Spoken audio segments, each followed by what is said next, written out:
మరోసారి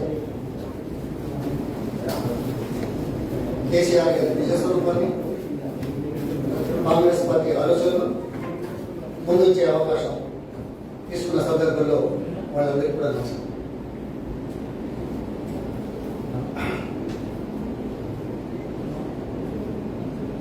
ఈ దేశంలో కేసీఆర్ గారి ముఖ్యమంత్రి ఒక ప్రత్యేకత. ఈయన ముఖ్యమంత్రి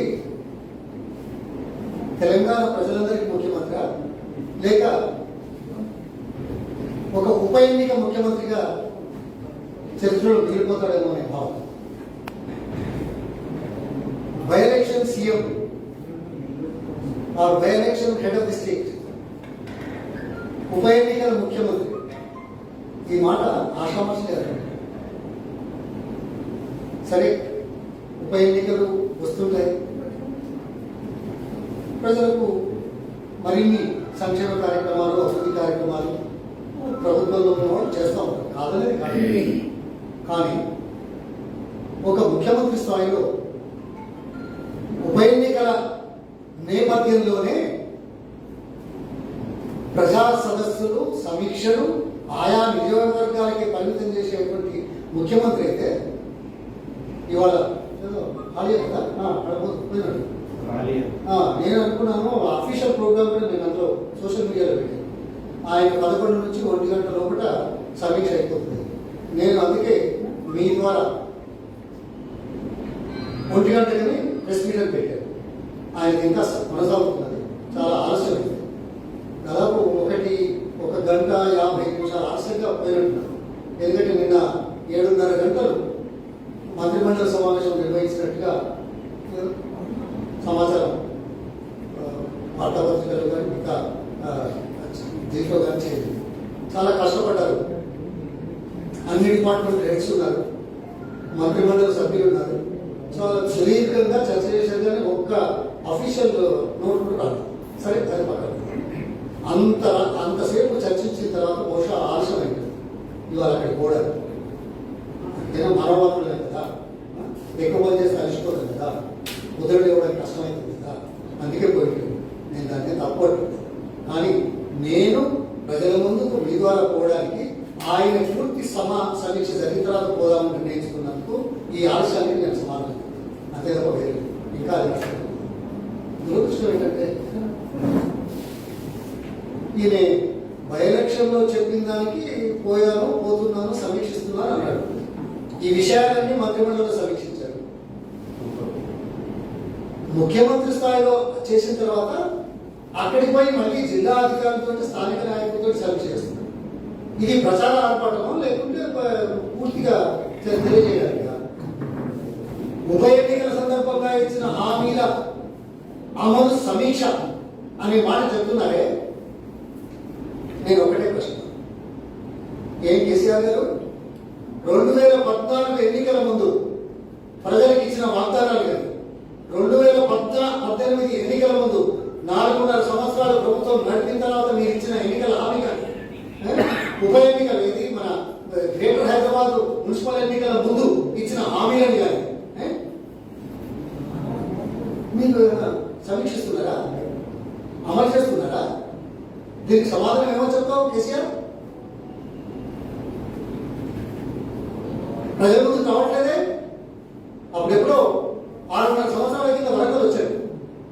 వచ్చి 3 రోజుల నుండి చికంపూర్లో పునాదేసి 3 నెలల్లో డబ్బులు బెడ్రూమ్ ఇస్తా అని వాళ్ళకి చెప్పి కోడి తయారు చేయి, ఇంకేదైనా తయారు చేయని చెప్పి వస్తానన్నాడు. 7 ఏళ్లలో మళ్ళీ వరంగల్ పోయి సమీక్షించలేదే.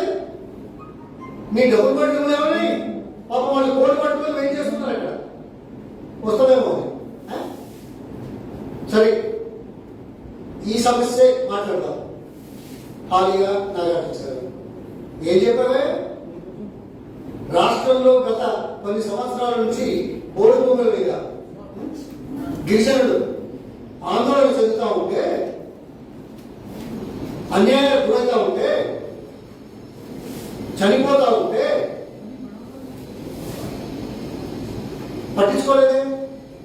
ఏమన్నారు? 15 రోజుల్లో నాగార్జున సాగర్కి వచ్చి ప్రజారాత్మలు పెడతాను.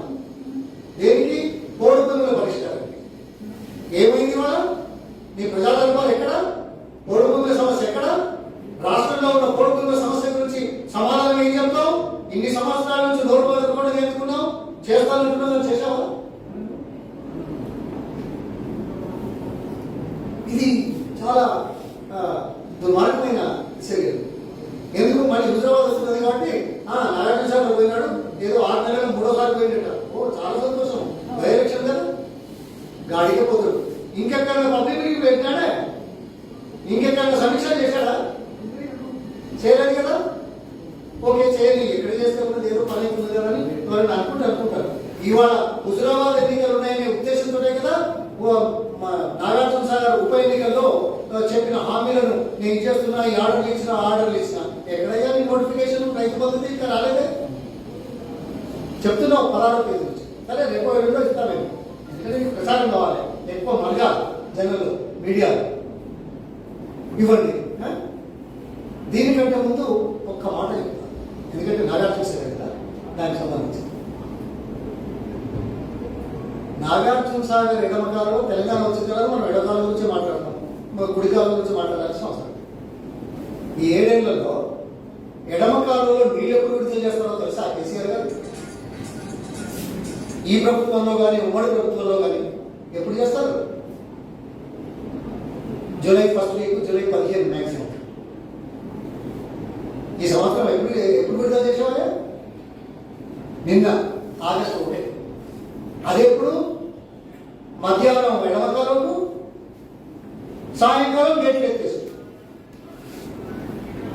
నాట్లు ఎప్పుడు పోస్తారో తెలుసా? నాట్లు ఎప్పుడు పోస్తారో తెలుసా? నాట్లు ఎప్పుడు వేస్తారో తెలుసా? నారు పోసేది ఎప్పుడు, నాట్లు వేసేది ఎప్పుడు? నాట్లు పూర్తయ్యే నేపథ్యంలో ప్రతి సంవత్సరం చేసేదానికంటే భిన్నంగా ఆగస్టు 1వ తారీఖు నాడు వరదలు వచ్చి సముద్రంలో నీళ్లు కలుస్తున్న నేపథ్యంలో మాత్రమే ఎడమకాలకు నీళ్లు చేసిన నేను రైతు శ్రేయస్సు కోరేవాడువా? రైతుల గురించి ఆలోచించేవాడువా? ఏం చేశావు?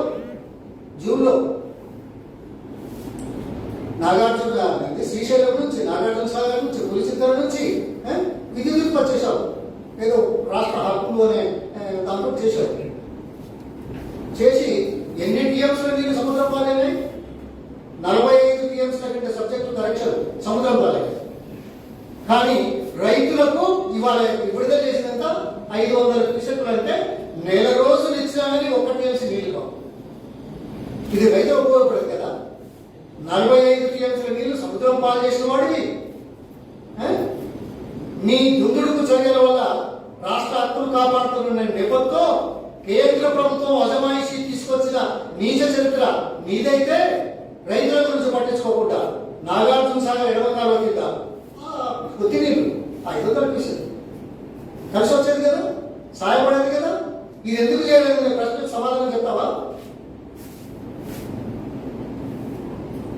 నీకు సమాధానం చెప్పవు. నీవు ఒట్టేసుకోబడే నువ్వు ఏం చెప్తావు అదే చెప్తున్నాడు. దాని మీద కూడా మాట్లాడతావు. ఏమయ్యా రైతు బంధు సాధిక, దళిత సాధికారత, దళిత బంధు కార్యక్రమం ఏమిస్తున్నావు? 10 లక్షలు. 10 లక్షలు కుటుంబానికి, నియోజకవర్గానికి 100 మంది, 119 విలువలు 11,900 కుటుంబాలు. అంతే కదా, 10 లక్షలు చదువుతున్నా అంటే 1,190 కోట్లు సంవత్సరానికి ఇస్తున్నాను. సరే నీ ఉపన్యాసాల 1200 కాకపోతే 2000 ఇస్తా, 3000 ఇస్తా, 1,00,000 కోట్లు అయినా ఇస్తా అని ప్రజల్లో పెడతాను.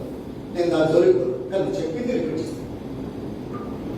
1,190 కోట్లతోటి 11,900 కుటుంబాలకు అంటే 12,000 కుటుంబాలకు ఈ రాష్ట్రంలో ఎన్ని లక్షల కుటుంబాలు ఉన్నాయో తెలుసా? నా లెక్క ప్రకారం, క్యాలిక్యులేట్ చేసిన దాని ప్రకారం నీ గణాంకాలు ఏందో నాకు తెలియదు, కానీ ఆథెంటిక్ ఇన్ఫర్మేషన్ వైజ్ 54,09,000 దళిత జనులు ఉన్నారు. కనీసం నలుగురు చొప్పున వేసిన 13,52,000 కుటుంబాలు ఉంటాయనేది ఏదో మామూలుగా ఆలోచించే వాళ్ళకు అర్థమైంది. 13,54,000 కుటుంబాలకు ఇది రేట్ ఆఫ్ 12,900. ఎన్ని పడుతుంది? 12,000 మందికి ఇస్తే 8 ఏళ్ళు అయితే 96,000. అంతేనా? నా లెక్క కరెక్టేనా? 1,00,000 అనుకుందాం. 1,00,000 జనానికి 8 ఏళ్ళు పడుతుంది. 13 లక్షలకి ఎన్ని ఏళ్ళు 13 ఎందుకు వెళ్తాయి 30 నాకు లెక్కలో అది మీకు వదిలిపెట్టు, దయచేసి అది క్యాలిక్యులేట్ చేసి పెట్టు. అంటే ఈ దళిత సాధికారత పేమెంట్ కూడా ఈ రాష్ట్రంలో అందరికీ 100% కూడా 8 సంవత్సరాలు పడుతుంది. ఈ లెక్క ఈ ఇప్పుడు చేస్తున్న లెక్క 16వ తారీఖు నుంచి హుజరాబాద్లో మొదలు పెట్టుకున్న లెక్క అది మీకే చెప్తా, ప్రజలు అర్థం చేసుకోమని. అదెందుకు మనయ డబ్బులు పెట్టుకున్నాం ఏమన్నాం 22 లక్షల డబ్బులు పెట్టుకుని కావాలన్నా అన్న బిలో పవర్టీ కింద ఉన్నారు. ఈ 13,52,000 మందికి అయితే డబ్బులు పెట్టుకుని ఇవ్వాల్సిన అవసరం ఉంటుంది. డబ్బులు పెట్టుకుని 6 లక్షలు, నువ్వు 30 లక్షల ఎకరాలు కావాలంటావు దళితులు ఇవ్వడానికి 3 ఎకరాలు అంటే 10 లక్షల కుటుంబాలు నాకు అంచనా ఇచ్చినట్టు. నేను 13 లక్షలు ఇప్పుడు వచ్చింది కాబట్టి ఎకరానికి ఎంత 8,000. మన అసైన్ భూములకు ఇచ్చిన చాలా తక్కువ అని చెప్పి కోర్టు ఫంక్షన్స్ ఇచ్చింది కదా.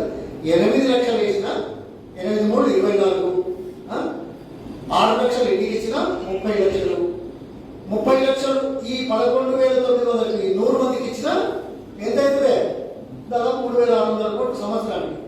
3,600 కోట్లు అంటే గతంలో ప్రకటించి ఓట్లు అందుకొని దళితుల సాయం చేస్తున్నోడివి ఈ 3,600 కోట్ల మాట పక్కన పెట్టి 1,200 కోట్లతోటి 10 లక్షల క్యాష్ అనే మాట ప్రచారం చేసుకోవడానికి పవన్ గారు. నీ నిజస్వరూపం ఏంటి? 3,000 ఈ లెక్కలు ఇచ్చినా 3,600 కోట్లు కావాలి. మొత్తం రాష్ట్రాలు వేయడానికి 4 లక్షల పైసలు కోట్లు కావాలి. ఈ 3,600 కోట్లతోటి ఎన్నేళ్ళు కావాలి? 100 సంవత్సరాల పైసలు లేదు. లెక్కలేండి సార్ మీరు నేను చెప్తే రాజకీయం ఉంటుంది. అంటే దళిత బంధు ఓకే, కానీ డబుల్ బెడ్ ఏమిటి? వీళ్ళది 3 ఎకరాలు ఏమిటి? దానికి ఇచ్చే డబ్బు ఎందుకు ఇవ్వలేదు? దళిత గిరిజన చట్టాన్ని తీసుకొచ్చి బడ్జెట్ కేటాయింపులో ఈ బడ్జెట్ ఎందుకు ఖర్చు పెట్టలేదు? ఇప్పుడు అదనంగా ఈ బడ్జెట్ ఇస్తారని నీ ఓట్లు తట్టుకోవడం లేదు కదా, మరోసారి మోసం చేయడానికే కదా. అయినా ఎన్ని సంవత్సరాలు పడుతుందో తెలియదా? 3 ఎకరాలు ఇస్తారని 7,500 ఎకరాలు మాత్రం వచ్చింది 7 ఏళ్ళలో. దీనికి సమాధానం చెప్తారా? అంటే దళితులు మోసం చేసేవాడే కదా. అందుకే మేము దళిత ద్రోహి ఇవ్వాలి కాదు మొదలే అన్నాం. ఇంకా చాలా ఉన్నాయి. ఏమున్నాయి? నిరుద్యోగ వృద్ధి లేదు. కేజీ టు పీజీ ఇస్తే దళితులు మంచి కాకు. నిరుద్యోగ వృద్ధి ఇస్తే గౌరవంగా బతికి ఇంకా వేరే ఉపాయాలు చూసుకోకపోదురా?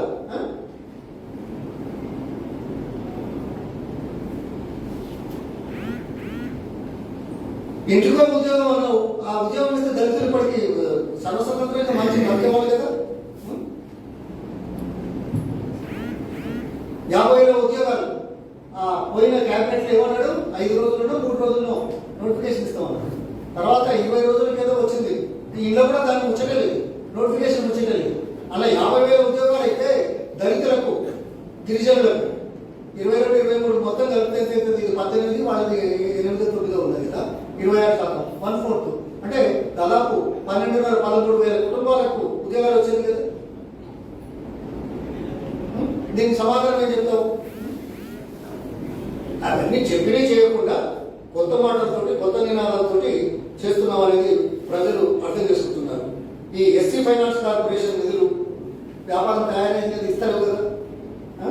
రిజర్వేషన్లు పెంచి ఉంటే అనేక కుటుంబాలు బాగుపడేవి కదా. ఇవన్నీ ఎస్సీ యాక్ట్ సప్లాన్ ప్రకారం కనుక నిధులు ఇస్తే ఎంతో అభివృద్ధి అయ్యేది కదా, దళిత వాడడం పెరిగేది కదా. ఇవన్నీ మార్పు పడేసింది. 10 లక్షలు 10 లక్షలు 10 లక్షలు కూత మాట హుజరాబాద్ ఎన్నికల దాకా మన తర్వాత మూల పడుతుంది. 3 ఎకరాలు చెప్పి 30 లక్షల ఎకరాలు ఇచ్చేది 7,000 ఎకరాలు చేసి దండం పెట్టింది. మన దాని ముచ్చట మాట్లాడుతుంది. డబ్బులు పెట్టుకుంటూ అంత 22 లక్షలని ఏదో 4,90,000 ఇస్తున్నామో అని ప్రకటన చేసి నోటిఫికేషన్ ఏమో 1,90,000 ఇచ్చి ఇప్పుడు అయింది. అదేమైంది? అది ఏదో 89,000 90,000 అయింది. అవి కూడా ఇంకా చేయలేదు.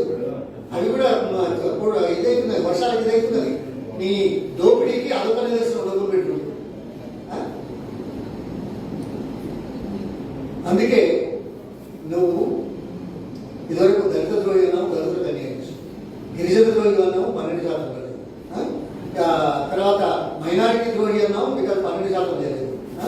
బీసీల ద్రోహి అన్నాం, ఎందుకంటే వాళ్ళ రిజర్వేషన్ తగ్గించాం లోకల్ బాడీ ఎలక్షన్స్.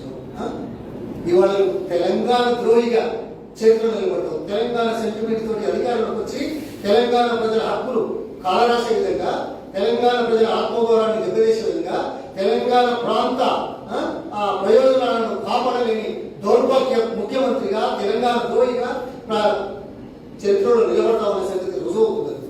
నేను గణాంకాలతో చెప్తున్నాను, వాస్తవాలతో చెప్తున్నాను, ఆయన చెప్పిన దాన్ని చెప్తున్నాను. నేను రాజకీయ కోణంలో మాట్లాడలేదనేది అర్థం చేసుకోమని ధన్యవాదాలు.